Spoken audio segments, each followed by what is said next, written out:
today we are going to start with illustration number 14, page number 1.33, क्योंकि अब तक हमने फॉर्मेट सीख लिया था। पेज नंबर 1.33 के ऊपर आपको 14 इलिस्ट्रेशन है। अब तक हमने जो भी एक्सप्लेनेशन पढ़ा था तो उसमें हमने फॉर्मेट पूरा डिस्कस कर लिया था बैलेंस शीट का, और उसमें मेजर हेडिंग्स, सब हेडिंग्स और उसके अंदर कौन कौन सी एंट्री आती है वो सब हमने डिस्कस कर लिया था। वो हमने लाइव सेशन में पूरा चार्ट भी पढ़ लिया, पूरा फॉर्मेट भी सीख लिया। उसके रिलेटेड हमने लायबिलिटी साइड के सारे सम कर लिए थे। आज हम असेट साइड के सम करने वाले हैं, मतलब आपको दो पार्ट में सम बाइफरकेट कर दिए हैं उसमें। फिर आगे जाके मिक्स सम आएंगे, आपको पता नहीं चलेगा कि कौन सी साइड के है। हमें साइड भी डिसाइड करनी है और फिर मेजर हेडिंग्स और उसके अंदर सब हेडिंग्स और कौन सी एंट्री कौन से सब हेडिंग्स मेजर हेडिंग्स में आती है वो आपको आंसर देना। अभी तो आपको कंफर्म है कि 14 से जो सम स्टार्ट हो रहा है वो असेट साइड के ही है। ओके, तो पेज नंबर 1.33 के ऊपर illustration number 40. State the major heads under which the item appearing in the assets part of the company's balance sheet are classified as per Schedule 3 of the Companies Act 2013. Major heading कौन कौन से होते हैं? तो मैं यहाँ पे पहला आंसर लिख देता हूँ, नॉन करंट असेट्स और करंट एसेट्स।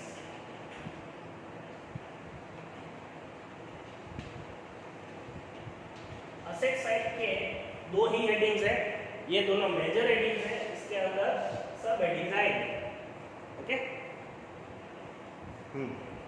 ये नॉन करंट मतलब लॉन्ग टर्म की एसेट्स और करंट मतलब शॉर्ट टर्म की एसेट्स, ये से याद रखना है।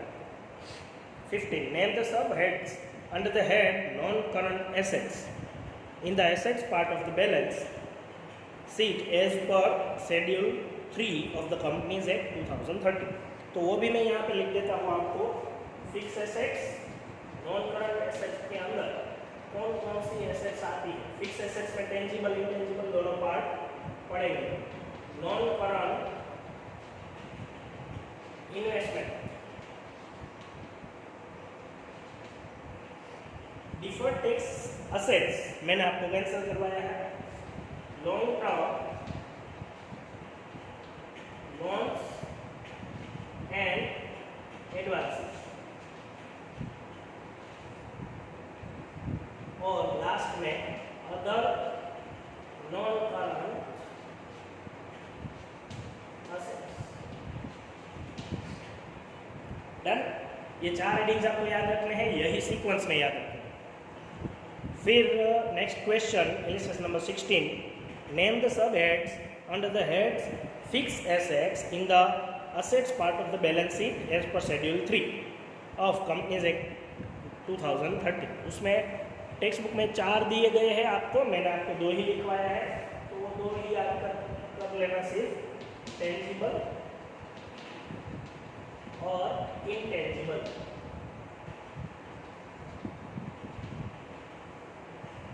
ओके, ये दोनों ही आपको याद रखना है सिर्फ, बाकी वर्क इन प्रोग्रेस और ये सब याद नहीं रखना। 17. Name the sub heads under the head current assets in the part of the balance sheet as per schedule 3. Okay, current assets में कौन कौन सी एसेट्स आएगी, सब हेडिंग्स आएंगे, वो लिख लेते हैं, वो भी आपको सीक्वेंस में याद रखना है। करंट इन्वेस्टमेंट,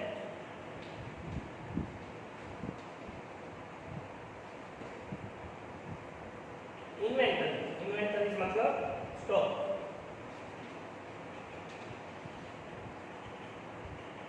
ट्रेड रिसीवेबल्स,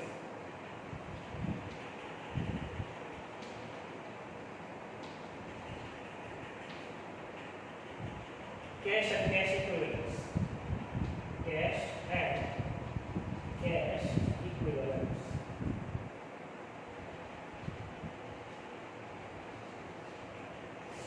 फिर short term loans and advances.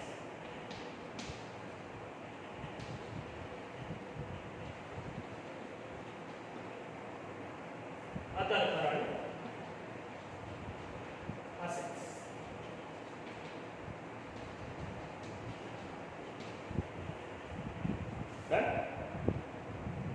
ये सारे असेट साइड वैसे पूरी भी हो गई क्योंकि दोनों हेडिंग आ गए, उसके सब हेडिंग्स भी आ गए। अब आपको सिर्फ एंट्रीज डिसाइड करनी है और आपको सम नेक्स्ट सम भी ऐसे ही आएंगे कि सब हेडिंग्स के अंदर कौन सी एंट्री आएगी। 18th देखो, name any 5 items of tangible assets. Fix assets tangible में कौन कौन सी एसेट्स आएगी? Land, building, plant and machinery, furniture, fixtures, vehicles, ये सब आएंगे। और इंटेंजिबल में कौन से आएगी? Illustration number 19, goodwill, trademark, computer, software, mining rights, licence, franchises, copyright, royalty, ये सब कुछ आता है जो आपको पता ही है intangible assets. Illustration number 20, list 5 items which are included under the head non current investment. Long term का इन्वेस्टमेंट हम किसे कहते हैं? तो उसके एग्जाम्पल्स आपको देने हैं।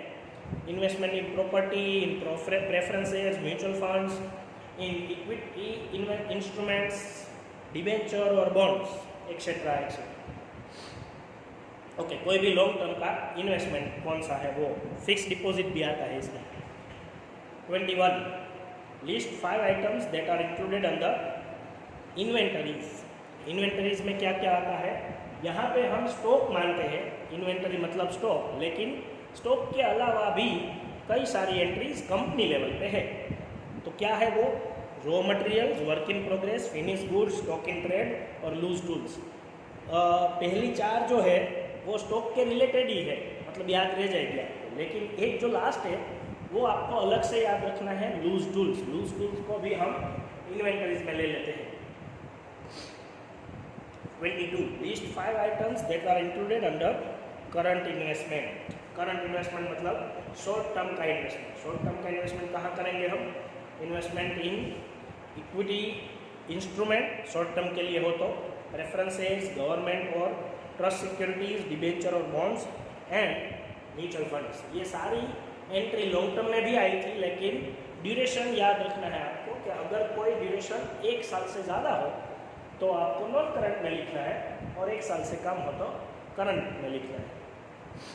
23, आपको एंट्रीज दी गई है, वो एंट्रीज किस में आती है वो आपको बताना है। तो office equipments fix assets tangible में आएगा। लूज टूल्स इन्वेंटरीज में आएगा, अभी भी बात हुई हमारी। गुडविल इंटेंजिबल एसेट्स में आएगी। ट्रेडमार्क भी इंटेंजिबल एसेट्स में आएगा। बिल्स रिसीवेबल ट्रेड रिसीवेबल्स में आएगा। क्रेडिटर, डेटर्स और बिल्स रिसीवेबल दोनों इसमें आते हैं। डेटर्स तो वो भी इसमें ही आएगा। लैंड, बिल्डिंग दोनों फिक्स एसेट्स टेंजिबल में आएगी।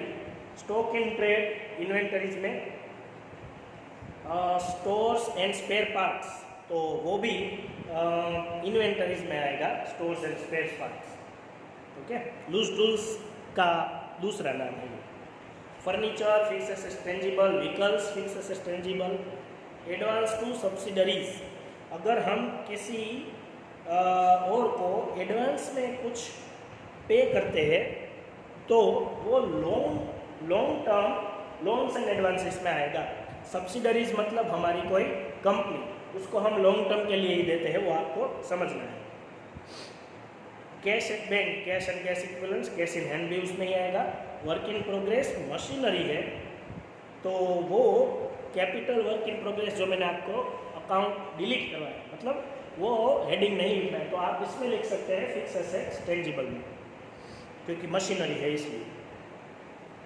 प्लांट उसी में लिखना है टेंजिबल में। इंटरेस्ट एक्रूड ऑन इन्वेस्टमेंट, कोई भी हमें रिसीवेबल इनकम हो तो वो अदर करंट एसेट्स में लिखनी है, 1 साल से कम में हो तो। Deposited with electricity supply, electricity supply में डिपॉजिट तो वो हमें वापस लेना है, तो वो हम long term loans and advances कहेंगे उसको।